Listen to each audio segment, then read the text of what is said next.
നമസ്കാരം, ട്രൂ ടിവിയിലേക്ക് സ്വാഗതം. CPM-ന്റെ അവസാന മുഖ്യമന്ത്രിയാണ് പിണറായി.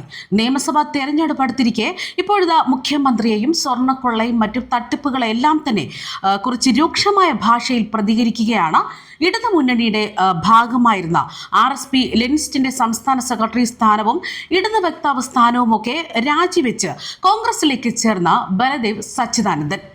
നാടൊട്ടുക്ക് മുഖ്യമന്ത്രിയുടെ നേട്ടങ്ങളെക്കുറിച്ച് പറഞ്ഞുകൊണ്ട് ഊറ്റം കൊള്ളുന്ന ഫ്ലെക്സ് ബോർഡുകളടക്കം ഉയരുമ്പോഴാണ് CPM-ന്റെ അവസാന മുഖ്യമന്ത്രിയാണ് പിണറായി എന്ന് പറഞ്ഞുകൊണ്ട് അദ്ദേഹം രംഗത്തെത്തുന്നത്. ഇടതുമുന്നണി ഭരണം തുടർന്നാൽ CPM-ന് പശ്ചിമ ബംഗാളിലെയും ത്രിപുരയിലെയും ഒക്കെ അവസ്ഥയുണ്ടാകും എന്നാണ് അദ്ദേഹം വിശദീകരിക്കുന്നത്. ശബരിമല സ്വർണ്ണക്കൊള്ള കേസിലെ പ്രതികളായ A. പത്മകുമാറും P. വാസുവും ഉൾപ്പെടെയുള്ളവർക്ക് ജാമ്യം ലഭിക്കുന്നതിന് അനുകൂലമായ നിലപാട് സ്വീകരിക്കാൻ CPM കാണിച്ച വ്യഗ്രതയെക്കുറിച്ചും അദ്ദേഹം വ്യക്തമാക്കുന്നു. CPM നേതാക്കൾക്ക് ഈ കേസിൽ പങ്കുണ്ട് എന്ന് തന്നെയാണ് അദ്ദേഹം പറയുന്നത്.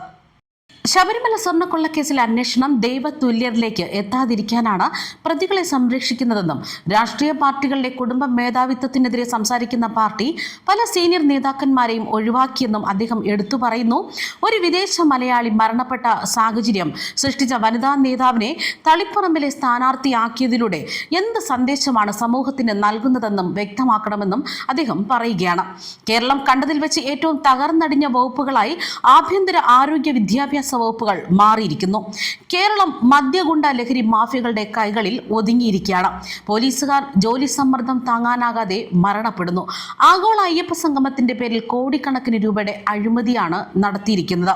ഉന്നത വിദ്യാഭ്യാസ മേഖലയും പാടെ നശിപ്പിച്ചു. കഴിഞ്ഞ 10 വർഷമായി പുതുതായി യാതൊരു വ്യാവസായിക സംരംഭങ്ങളും കൊണ്ടുവരാൻ സർക്കാരിന് കഴിഞ്ഞിട്ടില്ല. കേരളത്തിന്റെ പൊതുകടം 6 ലക്ഷം കോടി രൂപയായി വർദ്ധിച്ചതാണ് 10 വർഷത്തെ ഭരണ നേട്ടം. PSCയെ നോക്കുകുത്തിയാക്കി പാർട്ടി അണികളെ പിൻവാതിൽ വഴി നിയമിക്കുന്നു. കേരളം മദ്യപാനികളുടെ മദ്യലോബികളുടെയും നാടാക്കി മാറ്റിയിരിക്കുന്നു. അഴിമതിയിൽ മുങ്ങിക്കുളിച്ചു നിൽക്കുന്ന പിണറായി സർക്കാർ ഇടതുപക്ഷ പ്രസ്ഥാനങ്ങൾക്ക് അപമാനകരമാണ് എന്ന് തന്നെയാണ് അദ്ദേഹം വ്യക്തമാക്കുന്നത്. അതേസമയം CPM-ൽ നിന്ന് 55 സിറ്റിംഗ് MLA-മാർ വീണ്ടും മത്സരിക്കുമെന്നാണ് വിവരങ്ങൾ. ഇതിൽ KK ശൈലജയും KN ഉണ്ണികൃഷ്ണനും മാത്രം മണ്ഡലം മാറി പേരാവൂരിലും തൃപ്പൂണിത്തുറയിലും ജനവിധി തേടുകയാണ്. മലപ്പുറം, എറണാകുളം ജില്ലകളിലാണ് ഏതാനും സീറ്റുകൾ തീരുമാനമായിരിക്കുന്നത്. പുതുപ്പള്ളിയിലെ സ്ഥാനാർത്ഥിത്വം ഇതുവരെയും അന്തിമമാക്കിയിട്ടില്ല. പാലക്കാട് UDF സ്ഥാനാർത്ഥി ആരെന്ന് മനസ്സിലാക്കിയതിനു ശേഷം പൊതു സ്വതന്ത്രനെ രംഗത്തിറക്കിയേക്കുമെന്നാണ് വിവരങ്ങൾ. അതുമാത്രമല്ല, ഒറ്റപ്പേരിലേക്ക് എത്തിയ മണ്ഡലങ്ങളിൽ CPM സ്ഥാനാർത്ഥികളുടെ പട്ടിക ഇങ്ങനെയാണ്. മന്ത്രി V. ശിവൻകുട്ടി നേമത്തും, B. Joy Varkala, OS Ambika Attingal, DK Murali Vamanapuram, Kadakampally Surendran Kazhakkoottam, VK Prasanth Vattiyoorkavu, G. Stephen Aruvikkara, CK Harindran Parassala, IV Satheesh Kattakada, K. Ansalan നെയ്യാറ്റിങ്കരയും കൊല്ലത്ത്, മന്ത്രി KN Balagopal Kottarakkara, S. Jayamohan Kollam, M. Noushad Eravipuram, doctor Sujith V. Jayanpillai Chavara, SL Sajikumar Kundara എന്നിവ, പത്തനംതിട്ടയിൽ മന്ത്രി വീണ ജോർജ് ആറന്മുളയും KO ജനീഷ് കുമാർ കോന്നിയിലുമായിരിക്കും. ഇടുക്കിയിൽ ദേവികുളത്ത് A. രാജയും, ഉടുമ്പൻചോലയിൽ KK ജയചന്ദ്രനുമായിരിക്കും. കോട്ടയത്ത് K. അനിൽകുമാറും മന്ത്രി VN വാസവൻ ഏറ്റുമാനൂരുമായിരിക്കും. ആലപ്പുഴയിൽ ദലീമ ജോജോ അരൂർ, PP ചിത്തരഞ്ജൻ ആലപ്പുഴ, H. സലാം അമ്പലപ്പുഴ, MS അരുൺകുമാർ മാവേലിക്കര, മന്ത്രി സജി ചെറിയാൻ ചെങ്ങന്നൂർ, U. പ്രതിഭ Kayamkulam എന്നിങ്ങനെയും.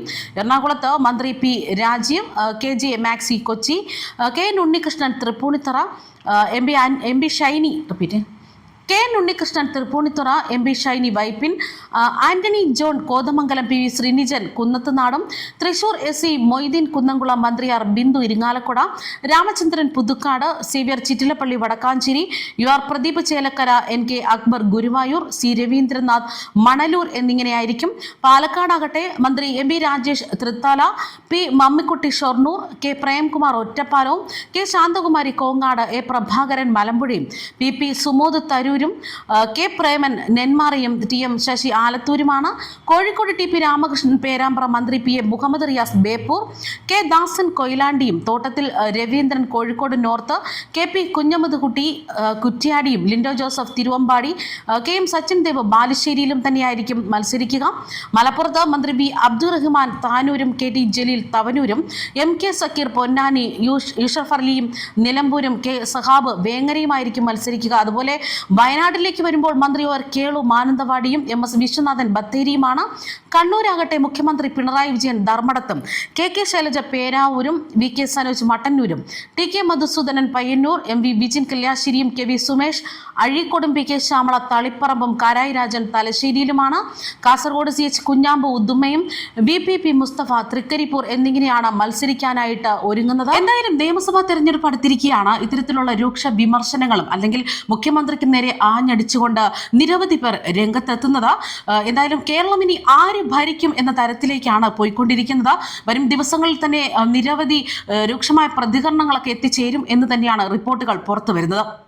News desk true TV.